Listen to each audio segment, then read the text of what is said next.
trying to prevent eating disorders in my community. I've observed one of the most deadly forms of cultural prejudice through my work as a peer educator through the Boulder Youth Body Alliance. This prejudice discriminates against bodies that fall outside the lines we currently call acceptable. 98% of us cannot naturally fit within these guidelines, and I am so sick and tired of seeing my peers lose their vibrancy and hope in an attempt to conform to society's standards. One aspect of the FREED Act is its education and prevention initiatives. Part of the act would be improving training of health and school professionals to appropriately identify and respond to eating disorders.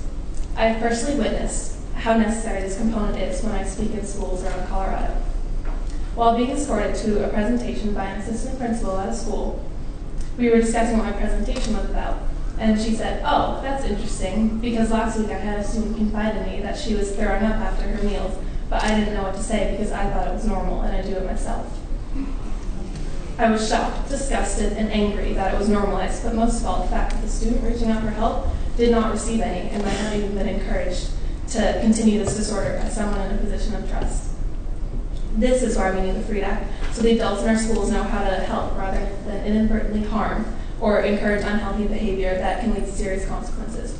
Every year, thousands of individuals will die as a direct result of an eating disorder, and millions more will suffer. When I came to Washington, D.C. for the first time in 2009, I was excited to lobby because I knew it was an experience few high school students get to have. I met many great people who had themselves suffered with eating disorders. These lobbyists had so much passion to get the FREED Act passed.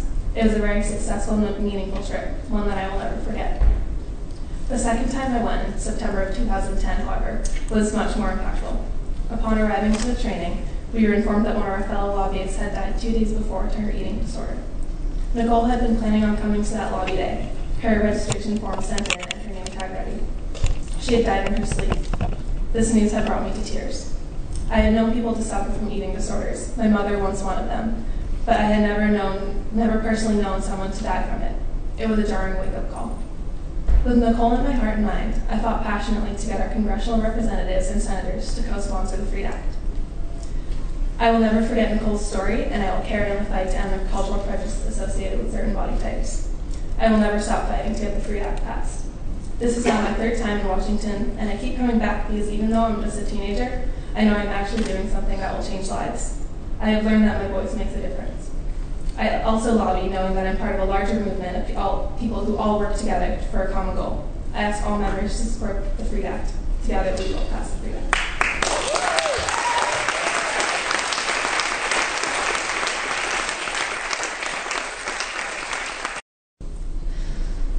Once, I was asked in an interview to describe one thing I wanted to change most in the world. My response to this question came completely naturally, and without thinking twice, I answered that I wanted a world where everyone had the opportunity to be healthy.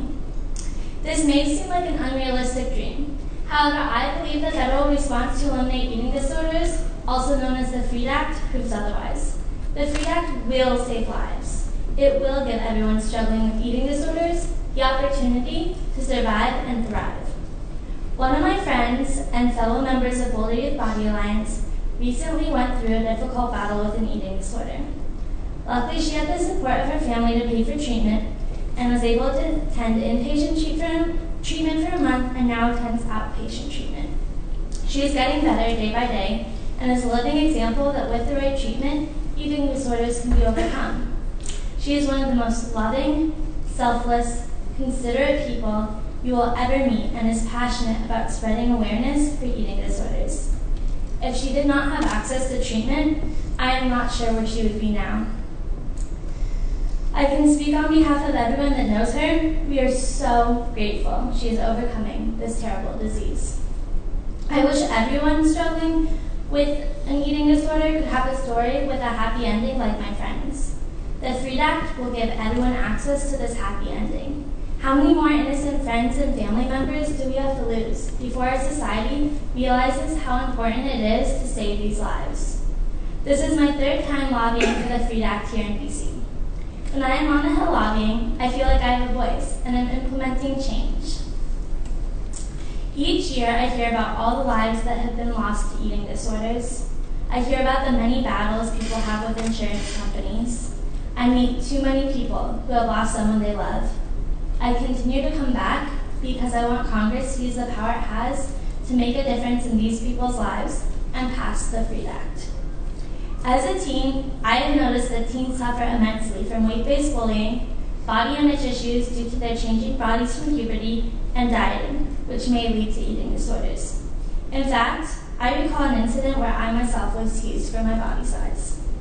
It was 9th grade when I was in my business class. I just bought a new sundress and decided to wear it to school because I thought it was very cute.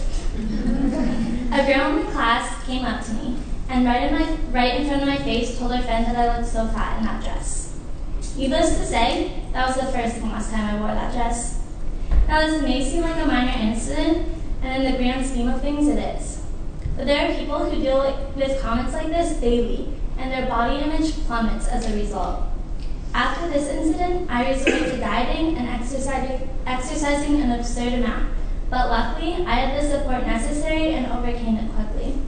However, many teens may start with dieting and quickly fall into disordered eating. Another risk factor is the pressure we all feel to be thin due to the media and our society as a whole. If you pick up any magazine for girls or women, I can almost guarantee there will be a piece about how to lose weight fast or which celebrity has the best and worst beach body, along with numerous diet company advertisements in the back.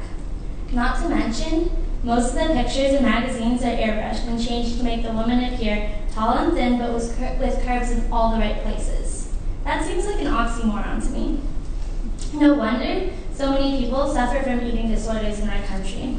We are constantly surrounded by this obsession with thinness and told that being thin is good and being fat is bad. In fact, I know a family, and the mother is completely obsessed with this thin ideal.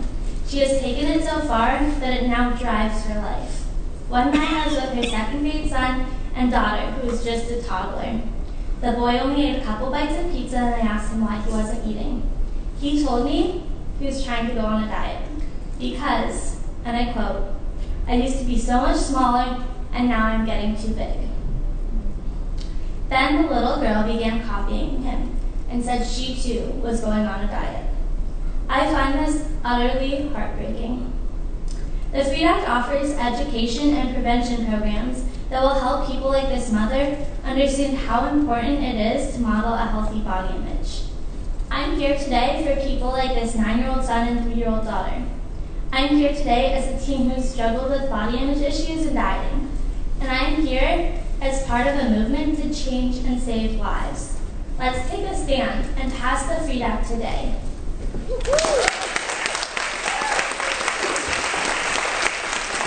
Vally.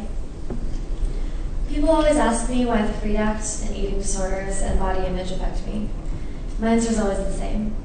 Though I personally don't suffer from an eating disorder, I witness situations every day that remind me of them. At school, my peers are constantly teasing each other for the way they look.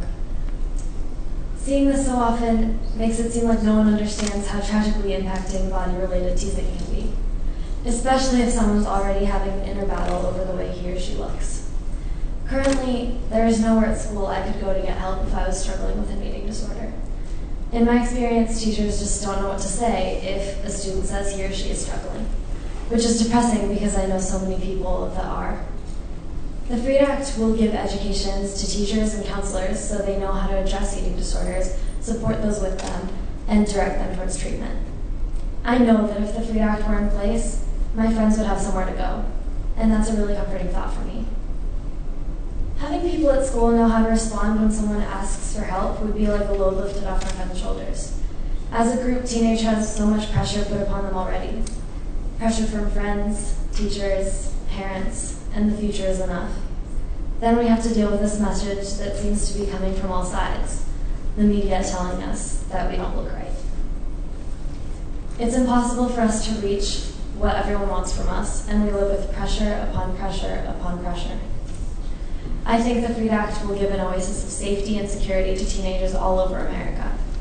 My experiences of seeing what's happening in my school and with friends were what really pushed me to come to Washington, D.C. to talk to members of Congress the first time. But what made me come back was how powerful an experience it was. Coming here made me realize that with a little bit of time and money to get here, I could talk to my congressmen and have an influence on what decisions they make. Since then, coming to Capitol Hill is more and more powerful for me each time. Being here is in this huge network of people, I realize that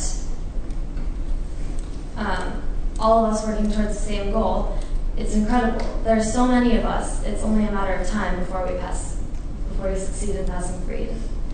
I realize now that my one voice is enough to have an effect on whether or not someone's sister, or daughter, or mother, or brother can get the treatment he or she needs.